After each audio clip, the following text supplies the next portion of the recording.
Hi friend, இன்றைக்கி நம்ம கருப்பு உளுந்து கஞ்சி செய்ய போகிறோம். அதுக்கு நான் இந்த டம்ளரில் ஒரு கிளாஸ் கருப்பு உளுந்து எடுத்திருக்கேன். பார்த்திங்கன்னா உடைச்ச உளுந்து நான் எடுத்திருக்கேன். உங்கள்கிட்ட முழு உளுந்தாகவும் இருந்தாலும் எடுத்துக்கலாம். இதே வெள்ளை உளுந்துலேயும் செய்யலாம். ஆனால் கருப்பு உளுந்தில் செய்கிறப்ப அதோட பெனிஃபிட்ஸ் இன்னும் ரொம்ப ஜாஸ்தி. வளர்கிற குழந்தைங்களுக்கு போன்ஸ் நல்லா ஸ்ட்ராங்காகவும் நல்ல எலும்பெல்லாம் நல்லா வளர்ச்சி அடையும். இது குழந்தைங்களுக்கும் சரி பெரியவங்களுக்கும் சரி ரொம்ப நல்லது. ஓகே ஃப்ரெண்ட்ஸ், இப்போ இது ஒரு டம்ளர் கருப்பு உளுந்து எடுத்துக்கிட்டேன். அதே டம்ளரில் பார்த்திங்கன்னா 1/4 டம்ளர் பச்சரிசி, இதையும் சேர்த்திக்கலாம்.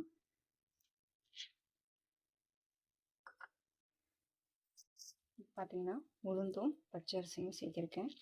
இது ரெண்டும் ஒரு 1 hour to 2 hours நல்லா ஊறிக்கும். ஊறினதுக்கப்புறம் பார்க்கலாம் வாங்க.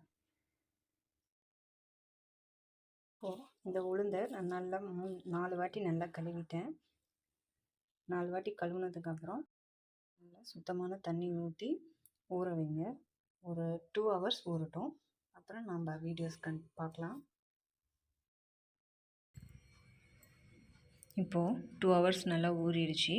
இப்போ நம்ம இதை ஒரு மிக்ஸி ஜாரில் போட்டு நல்லா நைஸாக பேஸ்ட் மாதிரி அரைச்சி எடுத்துக்கலாம். குறகுறப்பாக அரைக்காதீங்க, நல்லா நைஸாக அரைச்சி எடுத்துக்கணும். அப்போ தான் கஞ்சி குடிக்கிறதுக்கு நல்லாயிருக்கும். இப்போ வாங்க அரைச்சிக்கலாம்.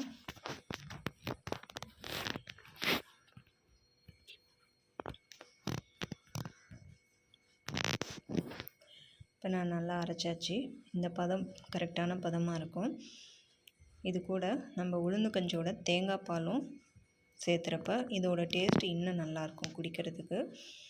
ஸோ இப்போ நம்ம உளுந்து அரைச்சி எடுத்துட்டோம். இதுக்கப்புறம் இப்போது நம்ம ஒரு அடி கனமான பாத்திரத்தை வச்சு அந்த பாத்திரத்தில் ஒரு 2 கப் அளவு தண்ணி, இப்போ நான் ஊற்றுறேன் பாருங்கள், இந்த கப் அளவுக்கு 2 கப்பு தண்ணி அளவு ஊற்றிக்கலாம். இது சரியாக இருக்கும். சூடாகட்டும்.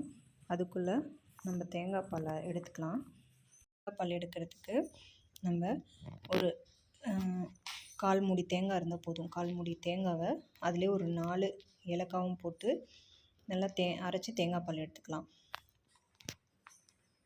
இப்போ நான் அதை அரைக்க போகிறேன். அரைச்சதுக்கப்புறம் காட்டுறேன் பாருங்கள்.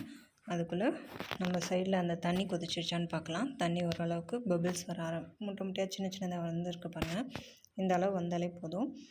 இப்போ நம்ம அரைச்சி வச்சுருக்க கருப்பு உளுந்தை அதில் கொட்டிடலாம்.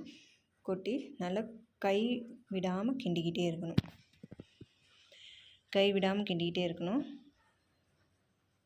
அப்போ தான் அடி பிடிக்காமல் இருக்கும். இல்லைன்னா அடியில் தீஞ்சு போக வாய்ப்பு இருக்குது. அதனால் நம்ம கிண்டிக்கிட்டே இருக்கணும்.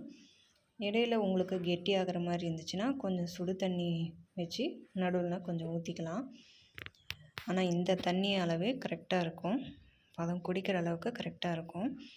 இது கொஞ்சம் நல்லா ஒரு 5 minutes ஆனதும் பார்க்கலாம். கொதிக்கணும். நல்லா ஓரளவுக்கு கொதித்தா தான் அந்த பச்சை வாடை போனால் தான் நம்ம கஞ்சி குடிக்கிறதுக்கு நல்லாயிருக்கும். கேப்பு விடாமல் நம்ம கிண்டிக்கிட்டே இருக்கணும். இப்போ பாருங்கள், நான் கிண்டிகிட்ருக்கேன்ல, இந்த மாதிரி அடுப்பை மிதமான தீயில் வச்சுக்கலாம். ரொம்ப ஹை ஃப்ளேமில் வச்சிங்கன்னா தீயறதுக்கு வாய்ப்பு இருக்குது. இப்போ பாருங்கள், இப்போ ஓரளவுக்கு அது மேலே பாருங்கள் நுரை கட்டுற மாதிரி வருது, தெரியுதுங்களா? இப்போ கொதிக்க ஆரம்பிக்குது. இந்த பதம் வந்துச்சுன்னா ஒரு 80% கஞ்சி பதம் வந்துடுச்சுன்னு அர்த்தம். பாருங்கள் ஃப்ரெண்ட்ஸ், நுரை கட்டுறது தெரியுதா உங்களுக்கு? இந்த பதம் போதுமான பதமாக இருக்கும். 80% ஓகே. இப்போ இந்த டைமில் நான் நாட்டு சர்க்கரை ஒரு பவுல் அளவுக்கு நாட்டு சர்க்கரை எடுத்து போட்டிருக்கேன். ஒயிட் சுகர் வேணுங்கிறவங்க போடலாம். முடிஞ்ச அளவுக்கு நாட்டு சர்க்கரையை சேர்த்திக்கோங்க, அதுவே நல்லாயிருக்கும். இப்போது நாட்டு சர்க்கரை போட்டு நான் கிண்டி விட்டுட்ருக்கேன். இது இன்னும் நாட்டு சர்க்கரை போட்டு அதை அந்த கஞ்சியில் நல்லா மிக்ஸ் ஆகிற அளவுக்கு இன்னும் நல்லா ஒரு 5 minutes இன்னும் நல்லா கொதிக்கட்டும். அதுக்கப்புறம் நம்ம அரைச்சி வச்சுருக்க தேங்காய் பாலை ஊற்றி இறக்கிடலாம். ஆனால் தேங்காய் பால் ஊற்றினதுக்கப்புறம் நம்ம கொதிக்க விடக்கூடாது. அதோடு அவ்வளோதான். நம்ம இறக்கிடணும். கொதிச்சிங்கன்னா கஞ்சி வந்து திரிஞ்சு போகிறதுக்கு வாய்ப்பு இருக்குது ஃப்ரெண்ட்ஸ். ஸோ தேங்காய் பால் ஊற்றுனதுக்கப்புறம் கொதிக்க விடக்கூடாது. இப்போ பாருங்கள், நான் கை விடாமல் கிண்டிகிட்ருக்கேன். நாட்டு சக்கரை போட்டு ஒரு 5 நிமிஷம் ஆயிடுச்சு. நான் கிண்டிட்டு தான் இருக்கேன்.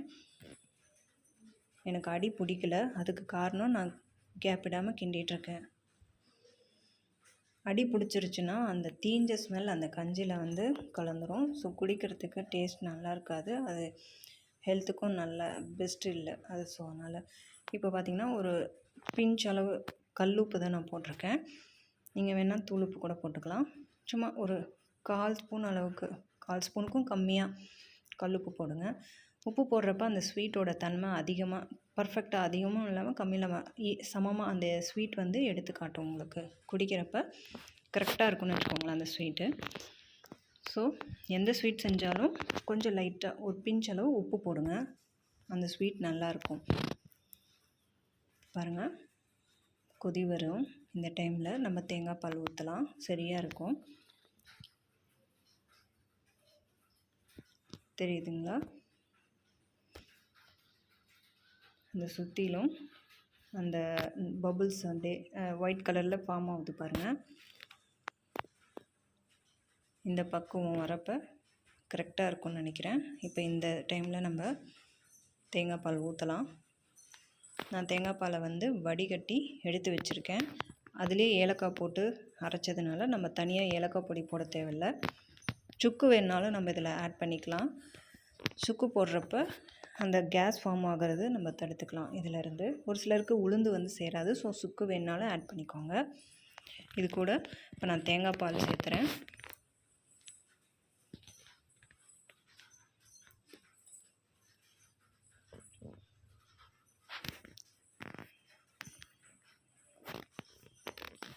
தேங்காய் பால் ஊற்றிட்டேன். இப்போ பாருங்கள், இதுக்கப்புறம் நம்ம கொதிக்க விடக்கூடாது.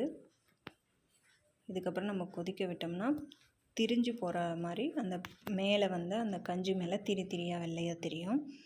ஸோ நம்ம கொதிக்க விடக்கூடாது, நல்லா மிக்ஸ் பண்ணி விட்டலாம். எல்லா பக்கமும் அந்த கஞ்சியில் அந்த தேங்காய் பால் வந்து கலந்துடணும்.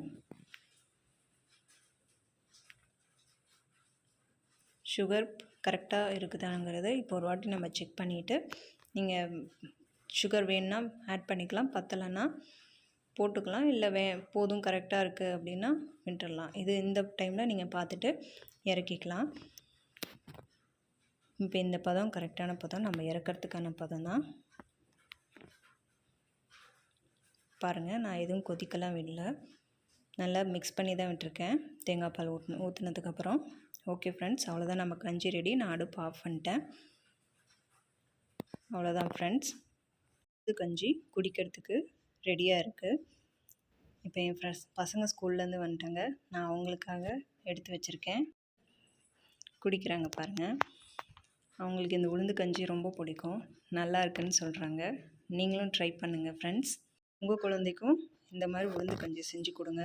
வளர்கிற குழந்தைங்களுக்கு, வயசானவங்களுக்கு, லேடிஸ் ஜென்ட்ஸ் எல்லாருக்கும் இந்த உளுந்து கஞ்சி அவ்வளோ நல்லது. இந்த வீடியோ பிடிச்சிருந்தா லைக் பண்ணுங்க, சப்ஸ்கிரைப் பண்ணுங்க, ஷேர் பண்ணுங்க. பாய் ஃப்ரெண்ட்ஸ், பாய்.